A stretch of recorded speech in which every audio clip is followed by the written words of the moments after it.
জোবায়েত বন্দরনগরের পাম্পগুলোর তেল সরবরাহ কেমন দেখছেন? গ্রাহকরা চাহিদা মতো তেল পাচ্ছেন কিনা?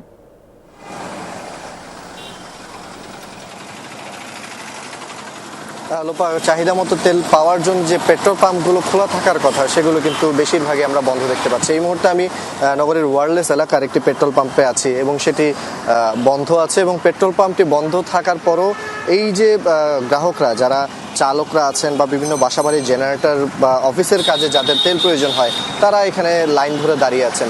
যে সকল গাড়িগুলো এখানে আছে সেগুলো কিন্তু তেলের অপেক্ষায় দাঁড়িয়ে আছে। কখন তেল দেওয়া হবে সেটি তারা নিশ্চিত নন বা আদৌ তেল দেওয়া হবে না সেটিও তারা জানেন না, কিন্তু তারা এই অপেক্ষায় আছেন যে যদি পেট্রোল পাম্পে তেলের গাড়ি ঢোকে বা তেল আসে তখন তারা হয়তো তেল পেতে পারেন। এই আশায় তৃপ্তের কাকের মতো তারা এখানে দাঁড়িয়ে আছেন। বেশ কয়েকজনের সাথে আমার কথা হয়েছে, তারা বলছেন ৩-৪টি পেট্রোল পাম্প ঘুরে তারা এই জায়গায় এসেছেন এবং সেই পেট্রোল পাম্পগুলোতে কোনো রকম তেল দেওয়া হচ্ছে না, পাম্পগুলো একেবারে বন্ধ ঠিক এই পাম্পটির মতো। এবং তেল না পেয়ে তারা এক প্রকার মানে নির্বিকার হয়ে বসে আছেন। যখন তারা জানতে পেরেছেন এই পাম্পটিতে তেল দেওয়া হতে পারে, যদিও বা এখন সেটি তারা নিশ্চিত নন, তখনই তারা এই জায়গায় এসেছেন এবং তারা তেলের জন্য অপেক্ষা করছেন।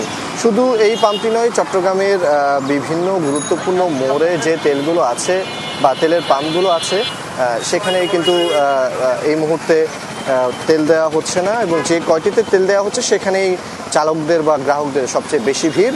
তারা তেল নেওয়ার জন্য এক প্রকার সকাল থেকে দীর্ঘ সারিতে বা দীর্ঘ লাইনে তারা দাঁড়িয়ে আছেন এবং যতটুকু তেল তারা পাচ্ছেন সেটাও কিন্তু তারা বলছেন তাদের জন্য যথেষ্ট নয় এবং যার কারণে ভোগান্তি বাড়ছে। এবং এই ভোগান্তিটা চট্টগ্রামের দীর্ঘদিনের মধ্যপ্রাচ্যের যুদ্ধ পরিস্থিতির পর থেকে বাংলাদেশের তেলের সংকট এবং সেই সংকটটা তীব্র থেকে তীব্রতর হচ্ছে। চট্টগ্রামের অবস্থা দিন দিন বেগতিক হচ্ছে। জোবায়েত, আপনাকে ধন্যবাদ আমাদের সাথে যোগ দেওয়ার জন্য।